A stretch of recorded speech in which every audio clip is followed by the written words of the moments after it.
Pues mis hermanos, entremos ahora a la exposición de la palabra de Dios para iniciar con una nueva serie, ya que el día de hoy estaremos dando inicio al estudio del libro de Eclesiastés.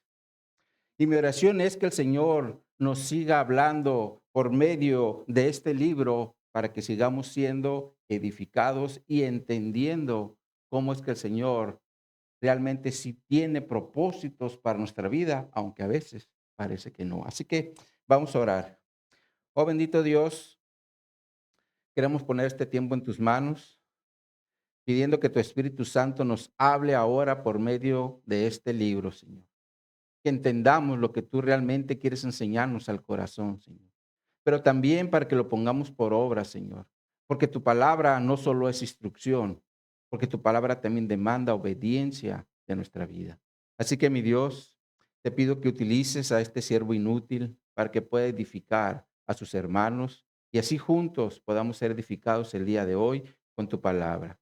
Así que nos ponemos en tus manos y lo hacemos en Cristo Jesús. Amén y amén. Pues como introducción, mis hermanos, al libro de Eclesiastés, aquí es importante tener presente que este libro se escribió desde una perspectiva de un hombre que vive y analiza lo que hay en esta tierra, pero como si fuera un hombre incrédulo, es decir, un hombre sin Dios. Por eso es que constantemente encontraremos en este libro la palabra vanidad de vanidades. Ya que esta palabra, mis hermanos, se refiere a todo aquello que es sin sentido o que es vano. Sin embargo, para poder entender lo que es sin sentido o lo que es vano, necesitamos primeramente entender lo que sí es con sentido. Y según el diccionario de la Real Lengua Española, la palabra consentido se refiere a la capacidad de reconocer la realidad circuncidante y relacionarnos con ella. Es decir, reconocer nuestra realidad circuncidante y relacionarnos con ella. Les pongo un ejemplo. Todos sabemos que aquí en Mexicali las temperaturas en los meses de julio y agosto por lo regular alcanzan unos máximos de 50 grados centígrados o 122 grados Fahrenheit. Motivo por el cual, si nosotros necesitamos salir a la calle, lo vamos a hacer con ropa muy ligera, porque consideramos nuestra realidad circuncidante, es decir, las altas temperaturas que hay en nuestra ciudad. Y por lo tanto, si salimos con ropa ligera, esto es hacer las cosas con sentido, ya que estamos considerando nuestro contexto. Pero si en estos meses salimos a la calle con ropa como si fuéramos a la nieve, esto sería una total locura, porque bajo esas temperaturas nos podemos deshidratar si andamos todos arropados. Y por lo tanto, esto sería hacer las cosas sin sentido, porque no estamos considerando nuestra realidad circuncidante. Ahora, mis hermanos, el hombre sin Dios, así es como vive, porque no considera que todo lo que hay a su alrededor tiene un origen y también tiene un creador. Y como no considera la intervención de un creador en todo lo que hace, su actuar será sin sentido o en vano. Y bajo este contexto es que se escribió el libro de Eclesiastés, porque está mirando las perspectivas como de un hombre sin Dios y que todo es sin sentido. Ahora, en cuanto a su autor, el mismo libro lo especifica, como se menciona en Eclesiastés 1:1, donde dice, palabra del predicador, hijo de David, rey en Jerusalén. Ahora, por lo que la Escritura nos enseña, En el libro de los Reyes, Salomón fue el hijo de David, como se menciona en el primer libro de los Reyes, en el capítulo 2, en los versículos 10 al 12, donde nos dice, y durmió David con sus padres, es decir, murió, y fue sepultado en su ciudad. Los días que reinó David sobre Israel fueron 40 años. 7 años reinó en Hebrón y 33 años reinó en Jerusalén. Y se sentó Salomón en el trono de David su padre y su reino fue firme en gran manera. Entonces es claro que el autor del libro de Eclesiastés fue el rey Salomón, ya que él mismo se describe desde el inicio del libro como el hijo de David, rey en Jerusalén. Ahora, también es importante considerar en qué periodo de la vida de Salomón fue que escribió este libro, ya que Salomón reinó sobre Jerusalén 40 años, como se menciona en el primer libro de los Reyes, en el capítulo 11, en el verso 42. Sin embargo, al inicio de su reinado, Salomón era un hombre temeroso de Dios, como se menciona en Primera de Reyes, capítulo 3, verso 3, donde dice, mas Salomón amó a Jehová andando en los estatutos de su padre David, solamente sacrificaba y quemaba incienso en los lugares altos. Y fue en este periodo, mis hermanos, cuando Dios le dio a Salomón una sabiduría por encima de todos los sabios de su generación, como se menciona en Primera de Reyes, capítulo 4, en los versos 29 al 34. Pero veamos junto esa escritura. Vayan allí a Primera de los Reyes o al primer libro a los Reyes, capítulo 4, y vamos a leer a partir del versículo 29.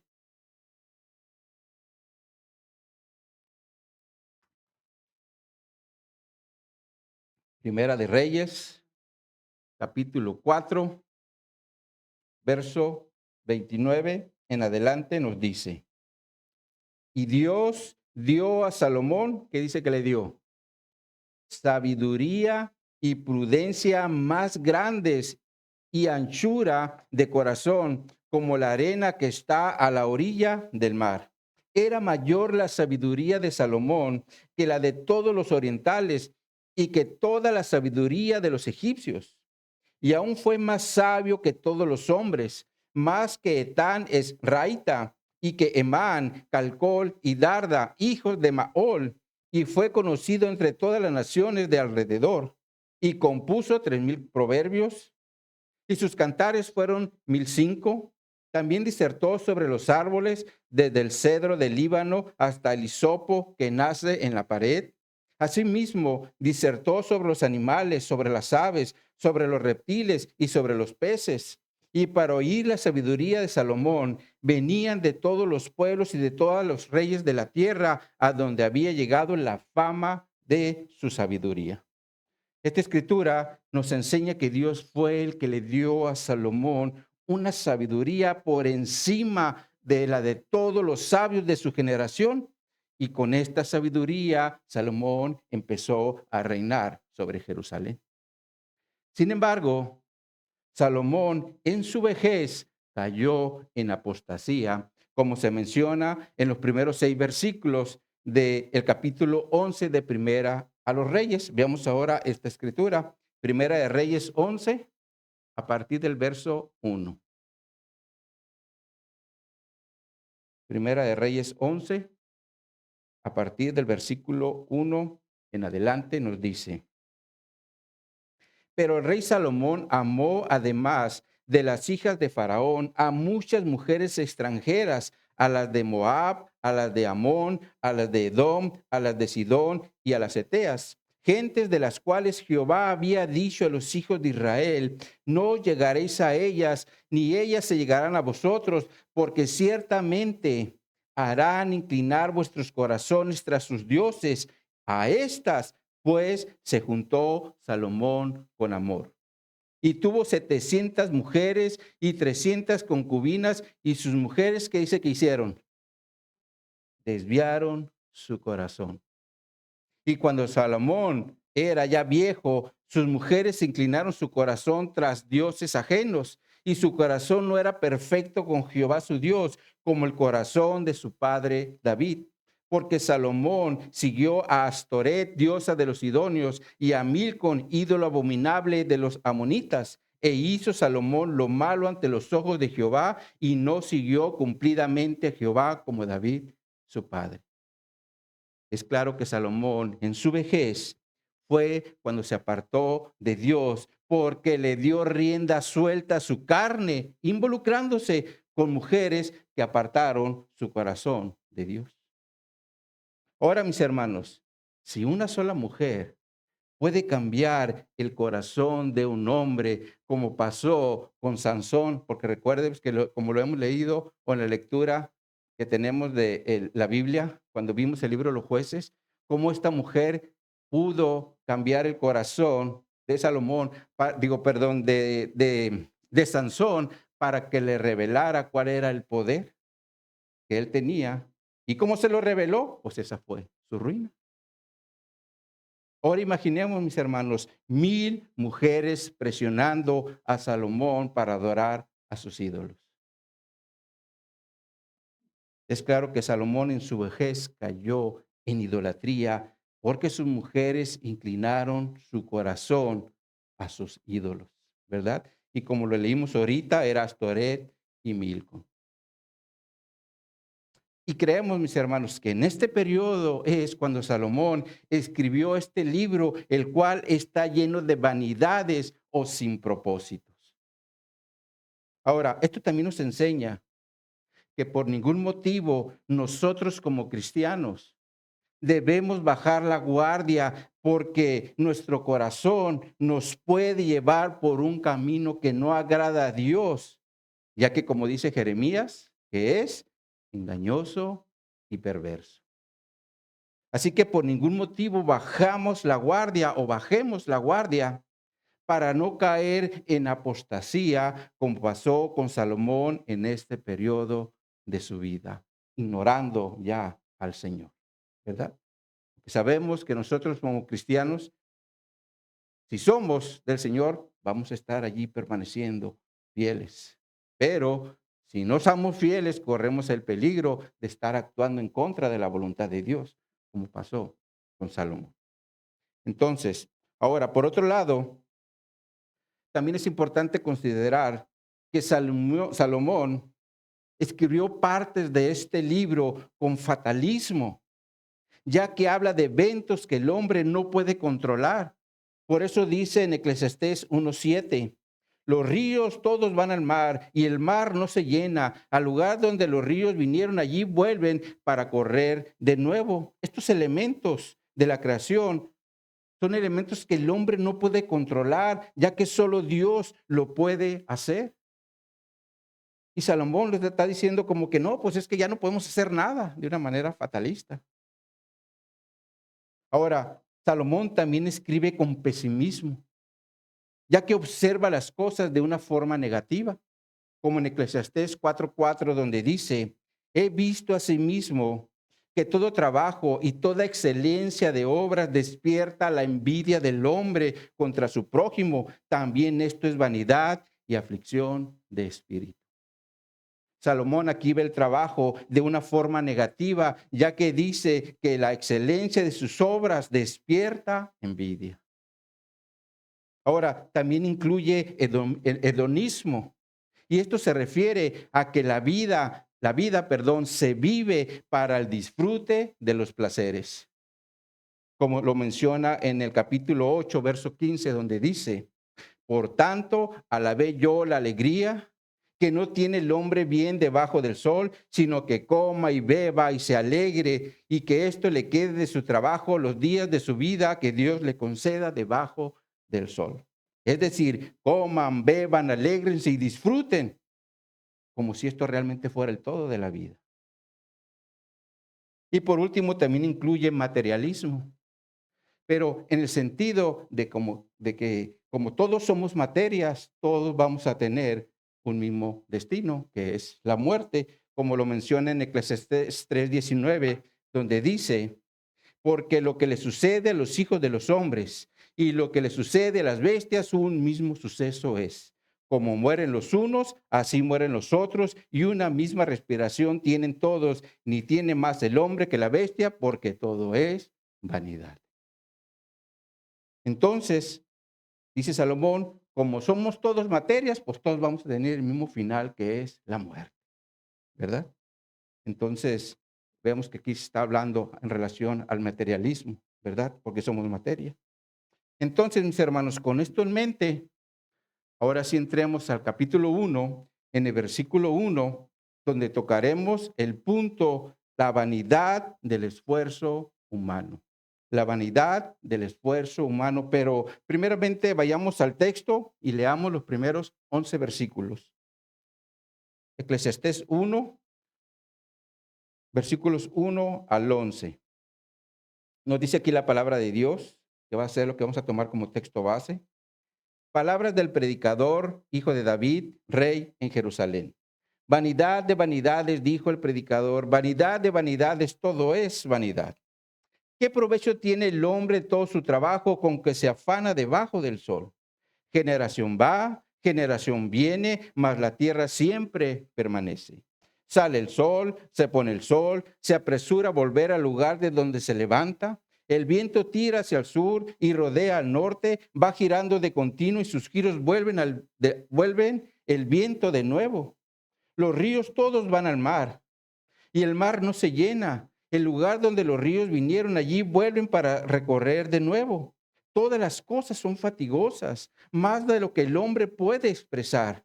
Nunca se sacia el ojo de ver, ni el oído de oír. ¿Qué es lo que fue? Lo mismo que será. ¿Qué es lo que ha sido hecho? Lo mismo que se hará. Y nada hay nuevo debajo del sol. ¿Hay algo que se pueda decir? He aquí, esto es nuevo, ya que en los siglos que nos han precedido no hay memoria de lo que, de lo que precedió, ni tampoco de lo que sucederá. Habrá memoria en los que serán después. Y el título, mis hermanos, que le hemos dado a esta enseñanza es La vida sin sentido del hombre. La vida sin sentido del hombre. Ahora, si observan en el versículo 1, Salomón inicia diciendo palabras del predicador, hijo de David, rey de Israel. Y ya vimos que cuando habla hijo de David, rey de Israel, se está refiriendo a Salomón. Sin embargo, aquí Salomón se identifica como el predicador. Y esta palabra en hebreo, coelet, deriva de una raíz que significa reunir, porque aquí la palabra predicador en hebreo es coelet y deriva de una raíz que significa reunir y da la idea de un orador que está en una asamblea para dar un mensaje. Y de hecho, la traducción Septuaginta tradujo la palabra como eclesiastés y de allí es que deriva el nombre del libro. Sin embargo, la palabra eclesiastés deriva de la palabra griega eclesia, la cual hoy conocemos como iglesia, y por lo tanto el autor se considera como un maestro de una congregación. Por eso algunas traducciones como la Nueva Traducción Viviente o la Nueva Versión Internacional traducen la palabra como maestro. En lugar de predicador dicen maestro. ¿Por qué? ¿Qué es lo que hace un maestro? Pues un maestro enseña a un grupo, en una asamblea o en una clase. Y Salomón como maestro o como predicador de una asamblea empieza a decir en el versículo 2, vanidad de vanidades, dijo el predicador, vanidad de vanidades, todo es vanidad. Esto nos enseña que Salomón, como maestro o como predicador, está mirando las cosas desde una perspectiva sin sentido o de una forma vana. Sin embargo, veamos primeramente la vanidad desde el punto de vista de nuestra estancia en la tierra. Y en este sentido, David escribió en el Salmo 39, en los versículos 4 y 5, dice, hazme saber, Jehová, mi fin, y cuánta sea la medida de mis días, sepa yo cuán frágil soy. He aquí, distes a mis días término corto, y mi edad es como nada delante de ti. Ciertamente es completa vanidad todo hombre que vive. La realidad, mis hermanos, es que nuestra estancia aquí en la tierra es como David lo está expresando aquí en este salmo, porque es como nada delante de Dios. Ahora, en este mismo sentido, Santiago escribió en el capítulo 4, en los versículos 13 y 14, vamos ahora a los que decís, hoy y mañana iremos a tal ciudad y estaremos allá un año y traficaremos y ganaremos cuando no sabéis lo que será mañana, porque ¿qué es vuestra vida? Ciertamente es neblina que se aparece por un poco de tiempo y luego se desvanece. Es claro que nuestra estancia aquí en la tierra es temporal, por eso Santiago lo presenta como algo que aparece por un poco de tiempo y después desaparece. Es como cuando en tiempo de frío nos estamos bañando en el baño, ¿no? Abrimos el agua calentita y se empieza a llenar todo de vapor, ¿no? Así como que no vemos, ¿no? Pero en cuanto abrimos la puerta, ¡pum! Todo ese vapor desaparece, ¿verdad? Y así es como son nuestros días delante de Dios, porque un día estamos aquí y otro día solo Dios sabe si seguiremos aquí. Es muy corta nuestra vida. Por eso David también dice en el Salmo 144:4, el hombre es semejante a la vanidad, sus días son como la sombra que pasa. Entonces, mis hermanos, si nuestra estancia es temporal en esta tierra, es importante estar preparados para nuestro encuentro con Dios, porque esto puede ser en cualquier momento. Pero veamos ahora la vanidad desde el punto de vista del trabajo, como Salomón lo expresa en el versículo 3, donde dice, ¿qué provecho tiene el hombre de todo su trabajo con que se afana debajo del sol? ¿Qué provecho tiene? Dice. Y aquí la palabra provecho se refiere a la ganancia, a una cosecha o al éxito que recibimos. Pero el sentido bíblico de la palabra se refiere a un beneficio resultante de algún evento o acción. Y como el provecho aquí está en el contexto del trabajo, Salomón hace la pregunta y dice, ¿qué provecho hay de todo nuestro trabajo aquí en la tierra o que se hace debajo del sol? Es como si Salomón nos estuviera diciendo, ¿de qué te sirve trabajar tanto y llenarte de afanes en esta tierra? Ahora, sé que muchos podrían decir, bueno, para mí el trabajo es muy provechoso porque por medio de él llevo sustento a mi hogar. Cubro las necesidades de mi casa, pago la luz, pago el agua, pago el internet. Incluso llevo a mi familia de vacaciones cuando me pagan vacaciones o me dan aguinaldo. O a lo mejor puedo arreglar mi casa con el salario que recibo. Lo cual ciertamente es verdad porque por medio del trabajo podemos cubrir todas nuestras necesidades y también las de nuestra familia. Pero el problema es, mis hermanos, cuando el trabajo es el centro de nuestra vida, porque nos va a robar el tiempo para poder convivir con nuestra esposa y con nuestros hijos cuando los hay. Y allí es cuando el trabajo se convierte en vanidad o sin sentido, porque nos va a robar el tiempo para disfrutar a la familia.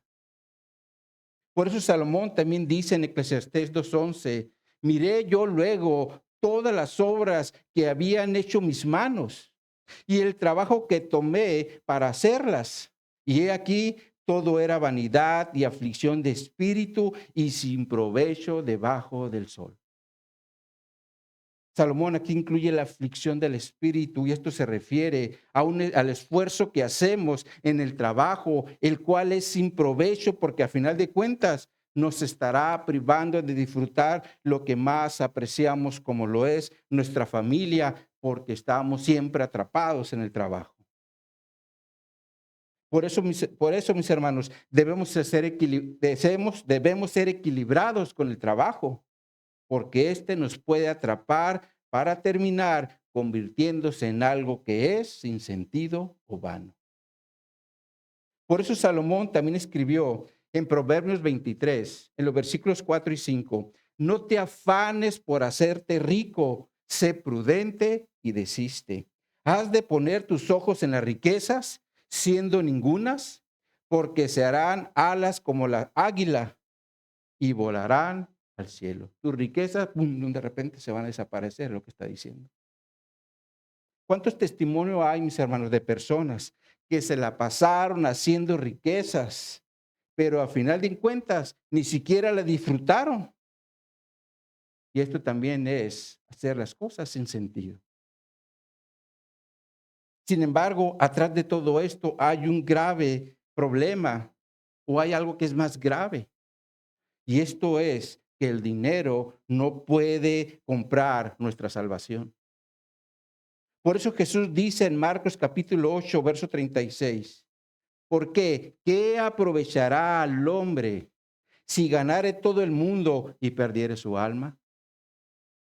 Y luego dice en Juan 6:27, trabajad no por la comida que perece, sino por la comida que a vida eterna permanece, la cual el Hijo del Hombre os dará, porque a este señaló Dios el Padre. La realidad es, mis hermanos, que por más dinero que tengamos, si Jesús no es el centro de nuestra vida, es decir, nuestro Señor y Salvador, de nada nos van a servir todas las riquezas que estemos acumulando.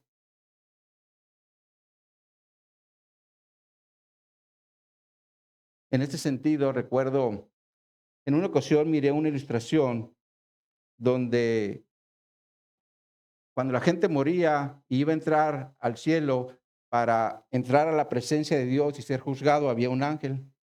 Y cuando llegaba la gente, bien pomposa con todo lo que había logrado, decía, espérate, espérate, quítate todo lo que traes y aviéntalo ahí, porque acá adentro no te va a servir nada de eso.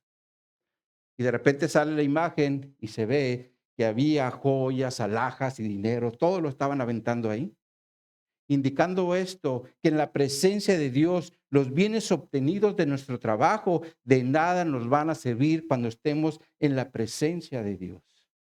Por eso es importante que trabajemos, como dice Jesús, no por la comida que perece, sino por la comida que a vida eterna permanece, la cual Cristo nos dará cuando estemos en su presencia. ¿Cuántos dicen amén por eso? Ahora, Salomón, después de hablar de la vanidad del trabajo, continúa diciendo en el versículo 4, generación va, generación viene, mas la tierra siempre permanece.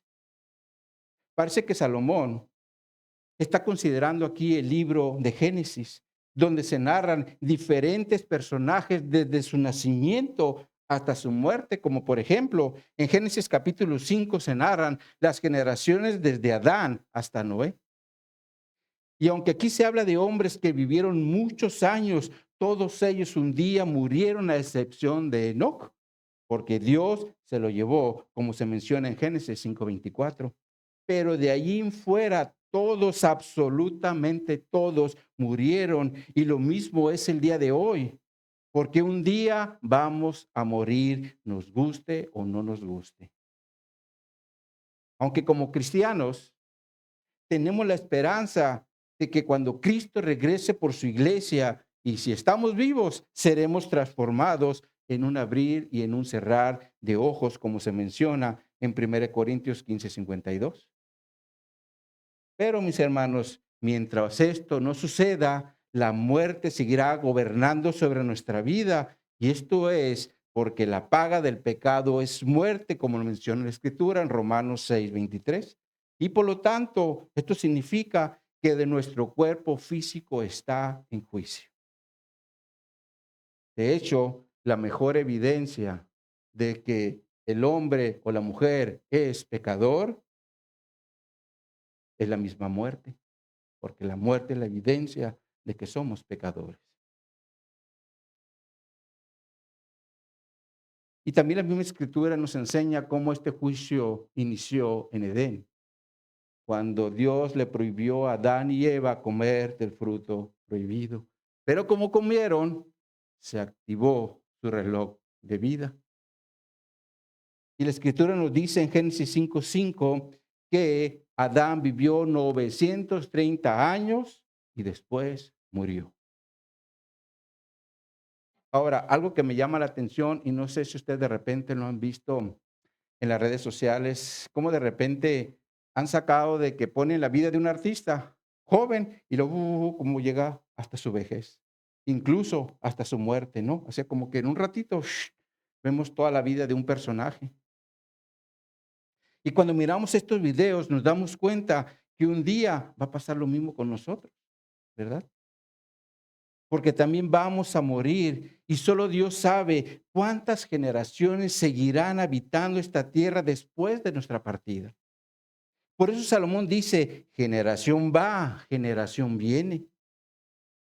Sin embargo, Salomón después presenta lo que sí permanece, como pasa con la tierra. Por eso dice, mas la tierra siempre permanece. Nosotros nacemos, luego morimos, viene otra generación, nace y luego muere, pero dice, la tierra siempre permanece. Ahora, ciertamente esto es porque Dios es el único que tiene control sobre su creación. Por eso el salmista también escribió en el Salmo 104:5. Él fundó la tierra sobre sus cimientos, no será jamás removida. Y después vuelve a decir en el Salmo 119, en los versos 90 y 91, dice, de generación en generación es tu fidelidad. Tú afirmaste la tierra y subsiste. Por tu ordenación subsisten todas las cosas hasta hoy, pues todas ellas te sirven. Es claro que Dios es el único que tiene control sobre lo creado y el hombre, por más que quiera tener control sobre lo que Dios estableció, nunca, pero nunca lo va a lograr hacer. Como por ejemplo, en la actualidad han querido manipular las nubes por medio de sustancias químicas como el yoduro de plata para inducir la formación de nubes o de nieve. Sin embargo, ¿cuáles han sido los resultados? Catástrofes y más catástrofes. De hecho, en una noticia que saqué del noticiero CNN en español, del 27 de abril del 2023, dice lo siguiente. Se trata de un tema altamente controversial a nivel global y como todo sistema de solución climática basada en el optimismo ante la tecnología, tiene sus desventajas. En particular, la siembra de nubes puede alterar el equilibrio ecológico y la calidad del aire, además de otros efectos ligados a la cantidad de precipitaciones que pueden causar inundaciones, tormentas o nevadas excesivas, como ha sido documentado en algunos países. Un estudio en la ciudad de Sharjah de los Emiratos Árabes Unidos demostró que las operaciones de siembra de nubes provocaron un aumento significativo de la intensidad de las lluvias en áreas que han sufrido inundaciones urbanas. Una tormenta de nieve en China también ha sido relacionada con la siembra de nubes. Esto nos enseña que cuando el hombre quiere manipular lo que Dios estableció, como la lluvia o la nieve, lo que realmente logra son catástrofes. Y obviamente esto es porque el hombre quiere ponerse a nivel Dios y ¿saben cuándo lo va a lograr? Nunca. Porque Dios es el que tiene control de su creación y no el hombre. Ahora, algo que es importante mencionar es que Salomón, cuando dice, mas la tierra siempre permanece, aquí no se refiere a que la tierra sea eterna, sino más bien a que la tierra permanece en vigor, ya que está activa por medio de diferentes actividades como lo son las tormentas, los huracanes, los sismos y los tsunamis. En este sentido, la tierra sí permanece porque son cosas que se vienen dando en todas las generaciones, incluso hoy las seguimos teniendo.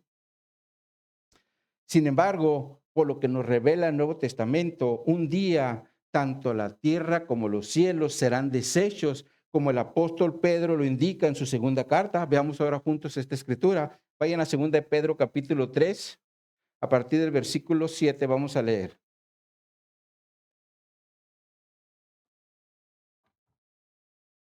Segunda de Pedro,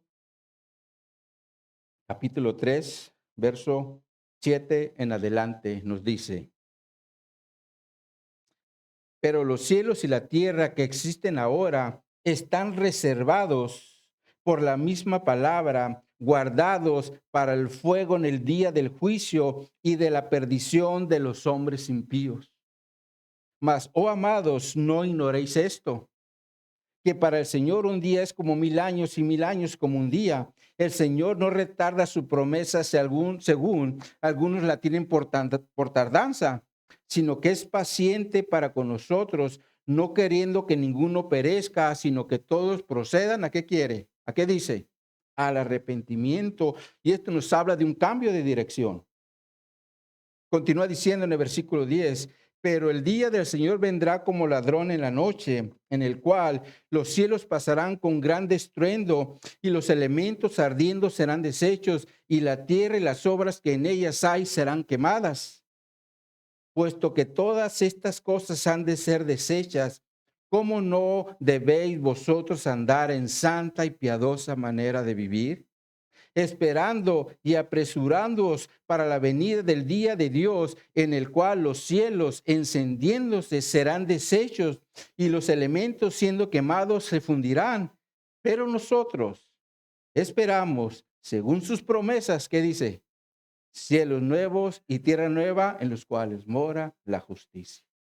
Entonces es claro que los cielos y la tierra tienen un límite establecido por Dios, ya que están guardados para el fuego en el día del juicio y de la perdición de los hombres impíos, como lo leímos. Pero mientras esto no pase, mis hermanos, seguiremos disfrutando de esta tierra y de este cielo, aunque también bajo su vigor, los cuales muchas veces traerán desgracia a la humanidad, como el terremoto que experimentamos aquí en Mexicali el domingo 4 de agosto del 2010, o el terremoto que experimentó la Ciudad de México en el año de 1985, que llegó al 8.1. Estas son cosas con las cuales permanecen en la tierra. Y Salomón lo está mirando desde esa perspectiva. La tierra está en vigor, ¿verdad? Ahora, en los versículos 5 al 7, ahora Salomón dirige su atención al sol, al viento, a los ríos y al mar. Ya que así como las personas tienen sus rutinas diarias en la tierra, así también el Señor estableció rutinas en estos elementos. Ahora del sol, Salomón dice en el versículo 5, sale el sol y se pone el sol. Se apresura a volver al lugar de donde se levanta.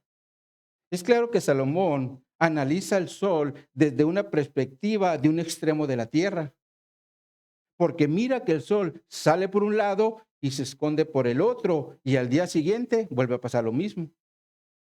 Ahora, nosotros sabemos que el sol no es el que se mueve, sino la tierra, ya que ésta se mueve alrededor del sol en un tiempo de 365 días, es decir, de un año de nuestro tiempo. Sin embargo, nosotros como Salomón también vemos que el sol sale del oriente y se pone al poniente, y esto es porque lo vemos desde una perspectiva de un lugar. Estamos aquí y lo vemos salir y lo vemos cómo se oculta. Lo vemos salir y vemos cómo se oculta, ¿verdad? De hecho, así también lo expresa el salmista en el Salmo 19:6, donde dice: de un extremo del cielo es su salida y su curso hasta el término de ellos, y nada hay que se esconda de su calor. Esto también nos habla de un ciclo que Dios estableció en el sol con la finalidad de proporcionarnos su calor. Pero lo hace, o el Señor lo programó a una distancia específica para nuestro bien. Ya que si el sol, mis hermanos, se acerca demasiado a la tierra, nos achicharraría, como decimos, ¿verdad? Porque quemaría todo, como pasa en los incendios forestales. Pero si el sol, por otro lado, se aparta de más, entonces nos congelaríamos. y también la cadena alimenticia cambiaría. Por eso es que Dios lo estableció a una distancia correcta para que su calor sea para nuestro beneficio. Aunque a veces en Mexicali que decimos, se le pasó la mano, ¿no? Por los calorones que tenemos, ¿no? Pero Dios sabe por qué hace las cosas y debemos descansar en su sabiduría. Ahora, en el versículo 6, Salomón habla del viento cuando dice, el viento tira hacia el sur y rodea al norte, va girando de continuo y sus giros mueven el viento de nuevo. Esto también nos habla de un ciclo establecido por Dios en los vientos, que también son para nuestro bien, ya que los vientos regulan la temperatura de la tierra, dispersan la contaminación y también permiten un ciclo hidráulico para que haya para que haya agua donde se ocupe a través de ese ciclo. Sin embargo, mis hermanos, el viento es algo que no podemos ver. Por eso Jesús utiliza el viento para darnos un ejemplo del nuevo nacimiento espiritual, como lo menciona en Juan 3:8, donde dice, el viento sopla de donde quiere y oye su sonido, mas ni sabes de dónde viene ni a dónde va. Así es todo aquel que es nacido del Espíritu. Lo cual quiere decir que cuando nacimos de nuevo, no miramos físicamente el Espíritu Santo como tampoco miramos el viento. Sin embargo, así como sentimos el viento en la cara, así también sentimos la presencia del Espíritu Santo en nuestra vida. Porque cuando pecamos, mis hermanos, hay algo dentro de nosotros que nos dice, estás mal y estás ofendiendo a Dios. ¿Lo han sentido? Ahora, si alguien no siente nada cuando está pecando, eso significa que el Señor aún no ha hecho la obra del nuevo nacimiento espiritual en su vida.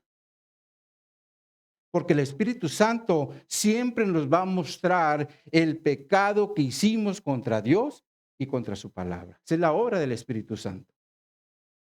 Ahora, Salomón en el versículo 7 nos muestra los ríos y el mar cuando dice, los ríos todos van al mar y el mar no se llena. Al lugar de donde los ríos vinieron, allí vuelven para correr de nuevo. Qué interesante, mis hermanos, lo que Salomón está mencionando aquí. Ya que dice que todos los ríos van al mar y nunca se llenan, es como que siempre está cayendo el agua, ¿no? Siempre está cayendo el agua y el mar no se llena, dice. Sin embargo, la misma escritura nos enseña cuál es el motivo por el cual el mar, aunque recibe todas las aguas de los ríos, nunca se desborda para inundarnos.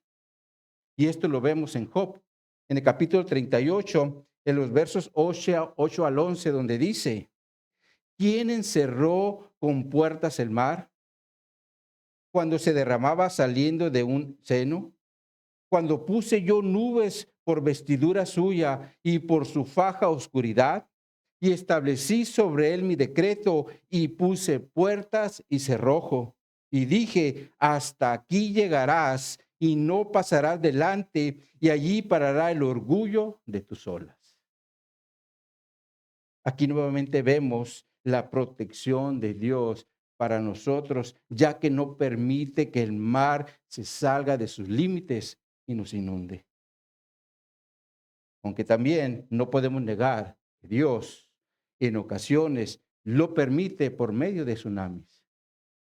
Sin embargo, mis hermanos, esto es para que la humanidad se dé cuenta que Dios es el que tiene control sobre todo lo creado, incluso sobre los límites que Él mismo estableció, ya que Él es soberano y hace todo conforme a su voluntad.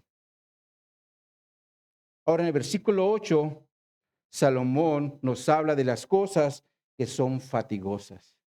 Cuando dice, todas las cosas son fatigosas más de lo que el hombre puede expresar. Nunca se sacia el ojo de ver ni el oído de oír. Ahora, cuando Salomón está hablando aquí de las cosas fatigosas, esto se refiere a aquellas cosas que nos dan cansancio mental y terminan siendo una fatiga, como por ejemplo, imaginemos que tenemos un trabajo de ventas que nos está absorbiendo mucho tiempo y aparte, las ganancias no son todas para nosotros porque solamente tenemos un porcentaje, ya que el mayor beneficio se lo lleva nuestro patrón. Sin embargo, todo el trabajo nosotros somos lo que lo hacemos porque movemos el producto en el mercado y muchas veces vamos a terminar nuestro día cansados del tráfico, del trato de las personas que nos rechazaron y estresados, sobre todo si el producto no se pudo vender. Todo esto nos va a llevar a un cansancio mental y por lo tanto se convierte en algo fatigoso, sobre todo si no se logró la venta del producto. Ahí anduvimos para acá, para allá, moviendo el producto para acá, termina el día y nada.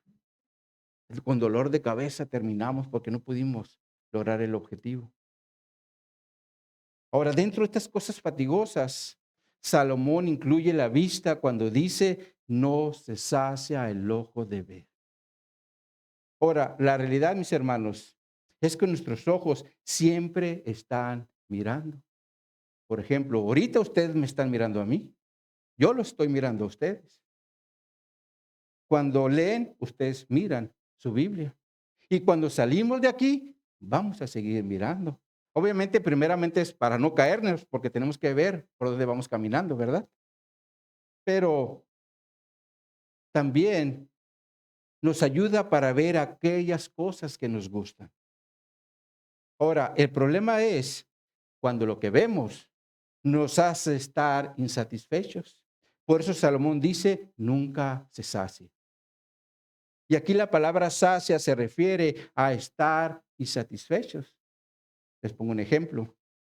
Imaginemos que vamos a un mall y miramos un reloj que nos gustó muchísimo. Está bien suave el modelo, te lo mides, está bien. Y de repente volteas y miras una palabra que dice oferta. ¡Wow! Dices. Sin embargo, también viene una condición. Y esta condición es que tiene un descuento del 75%, pero como es pieza única, no hay devolución. O sea, si la compras, te la llevaste y te quedaste con la buena oferta. Pero si se descompone, pues valiste, ¿no? Como decimos. Pero como nos gustó mucho, decimos, no, yo me la llevo, porque mira, se me ve bien suave. Y voy a ir a una fiesta de la familia y la voy a presumir en mi reloj, ¿no? Entonces te lo compras, te lo llevas, te va muy feliz. Pero al día de la boda te lo pones y ya no está trabajando. Dejó de funcionar. Y allí es cuando viene la insatisfacción de la compra de aquella cosa que vimos, porque todo empieza por la vista, ¿verdad? Y lo mismo, mis hermanos, es con el oído, porque siempre estamos escuchando. Pero ¿qué pasa, mis hermanos? Si lo que escuchamos es en contra de nosotros, como por ejemplo, hay un robo en la empresa donde laboramos y nos señalan a nosotros como posibles culpables. Y mientras se aclaran las cosas, ahora nosotros seremos la comidilla del trabajo y luego vienen los comentarios. ¿Ya viste que es cristiano y lo están acusando de robo? Es claro que el estar escuchando estas cosas en nuestra contra, y más si son mentiras, será algo muy fatigoso hasta el punto que nos puede doler la cabeza de solo estar escuchando estas falsas acusaciones. Lo estás oyendo, lo estás oyendo. Ahora, Salomón en los versículos 9 y 10 toca el punto de que no hay nada nuevo bajo la tierra. Cuando dice, ¿qué es lo que fue? Lo mismo que será. ¿Qué es lo que ha sido hecho? Lo mismo que será. Y nada hay nuevo debajo del sol. ¿Hay algo que se pueda decir, he aquí, esto es nuevo? Ya fue en los siglos que nos han precedido. Salomón aquí nuevamente voltea al pasado y se da cuenta de que todo lo que existe, tanto en la historia de la humanidad como en lo creado, todo sigue siendo lo mismo, porque todo está bajo un mismo molde. Como por ejemplo, si hablamos del género humano, Dios estableció solamente dos géneros, es decir, el género del hombre y el género de la mujer. Por ese motivo, Cuando un hombre y una mujer tienen relaciones sexuales, solo habrá un resultado en el género, es decir, es hombre o es mujer, aunque en ocasiones vienen cuatitos y sale un hombre y una mujer, ¿verdad? Pero nunca, mis hermanos, una mujer va a dar a luz a un perro, a un gato, porque Dios no lo estableció así. Ahora, si hablamos, por ejemplo, de los falsos maestros o profetas, esto también siempre ha existido. Por eso el apóstol Pedro escribió en 2 de Pedro, en los versículos 1 al 3 de su segundo capítulo, dice, pero hubo también falsos profetas entre el pueblo, como habrá entre vosotros falsos maestros, que introducirán encubiertamente herejías destructoras y aún negarán al Señor que los rescató, perdón, atrayendo sobre sí mismos destrucción repentina. Y muchos seguirán sus disoluciones, por causa de los cuales el camino de la verdad será blasfemado y por avaricia harán mercadería de vosotros con palabras fingidas. Sobre los tales ya desde largo tiempo la condenación no se tarda y su perdición no se duerme. Ahora nosotros entendemos muy bien esta escritura porque en nuestra generación también hay muchos falsos maestros que hacen mercadería de la iglesia. Sin embargo, en el pueblo de Israel también lo sabía, porque estos engañaban al pueblo. Por eso es que el Señor se los dejó por escrito en su ley. En Deuteronomio capítulo 13, en los primeros 3 versículos, dice, cuando se levantare en medio de ti profeta o soñador de sueños y te anunciare señal o prodigios, y si se cumple la señal o prodigio que él te anunció diciendo, vamos en pos de dioses ajenos que no conociste y sirvámosle, no darás oído a las palabras de tal profeta, ni a tal soñador de sueños, porque Jehová vuestro Dios está probando. Dios está probando para saber si amas a Jehová vuestro Dios con todo tu corazón y con toda vuestra alma. Aquí Dios está advirtiéndole al pueblo de Israel en relación a los falsos profetas, los cuales inducirían al pueblo a la idolatría. Sin embargo, también les dice que a través de ellos probaría si ellos realmente lo aman con todo su corazón y con toda su alma, porque es obvio que no los van a seguir. Y bajo este contexto de que no hay nada nuevo bajo la tierra, Salomón dice, lo que fue es lo mismo que será, ya que no hay nada nuevo bajo el sol.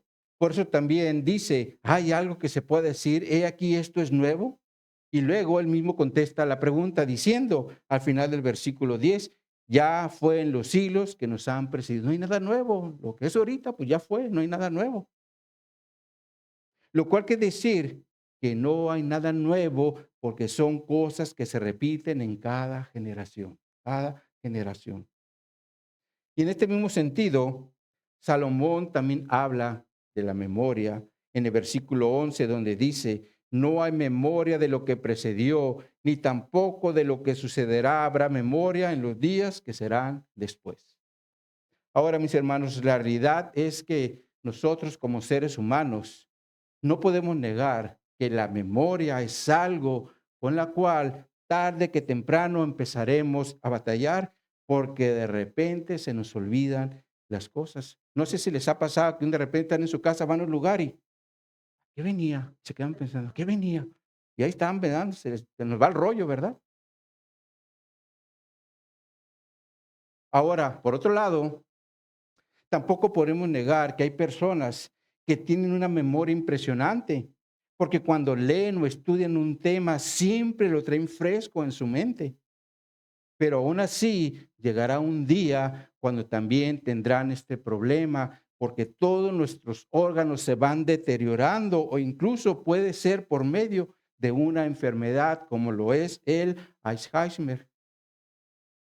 En este sentido, recuerdo que en una ocasión, y creo que ya lo he comentado en un grupo, Decía un hermano que tenía un padre que era riquísimo, pero como le tenía desconfianza a todos sus hijos, a nadie le compartió su cuenta.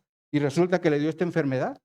Y al rato nadie podía accesar porque las cuentas se quedaron en su mente perdidas, ¿verdad? Pero el punto es que nuestra memoria puede ser afectada al punto de perderse, como también lo es algún evento histórico. Y a esto se refiere Salomón cuando dice, no hay memoria de lo que precedió, ni tampoco de lo que sucederá. Habrá memoria en los que serán después. Ahora, aquí Salomón está haciendo referencia a acontecimientos memoriales, los cuales tarde que temprano también serán olvidados. Por eso también dice en Eclesiastés 2:16, porque ni del sabio ni del necio habrá memoria para siempre, pues en los días venideros, ya todo será olvidado y también morirá el sabio como el necio. Es claro que nuestra memoria, mis hermanos, tiende a olvidar las cosas. Por ese motivo es que el Señor nos dejó todo por escrito para que estemos recordando, sea lo que hizo en el pasado, lo que hizo en el presente y lo que hará en el futuro, como lo es la vida eterna que nos ofrece por medio de la fe en el Evangelio. Ahora, a los israelitas, el Señor también les dejó por escrito en Deuteronomio 6, en los versos 20 al 23. Mañana cuando te pregunte tu hijo, diciendo, ¿qué significan los testimonios y estatutos y decretos que Jehová nuestro Dios nos mandó? Entonces dirás a tu hijo, nosotros éramos siervos de Faraón en Egipto y Jehová nos sacó de Egipto con mano poderosa. Jehová hizo señales y milagros grandes y terribles en Egipto sobre Faraón, sobre toda su casa, delante de nuestros ojos, y nos sacó de allá para traernos a darnos la tierra que juró a nuestros padres. Es claro que el Señor no quería que los israelitas olvidaran esta obra que hizo en sus vidas cuando los sacó de la esclavitud de Egipto. Por ese motivo se los dejó por escrito para que lo estuvieran recordando ellos, y no solo ellos, sino también a sus hijos cuando se lo estén recontando. Cuéntenselo a sus hijos para que esto no se olvide. Y lo mismo, mis hermanos, es con nosotros ahora como iglesia, porque si no estamos leyendo constantemente la palabra de Dios, es decir, todos los días, corremos el peligro de olvidar por el cual el Señor nos sacó de la esclavitud del pecado. Pero también corremos el peligro de volver a moldarnos al mundo, porque no está la palabra de Dios dándonos instrucción, dándonos instrucción.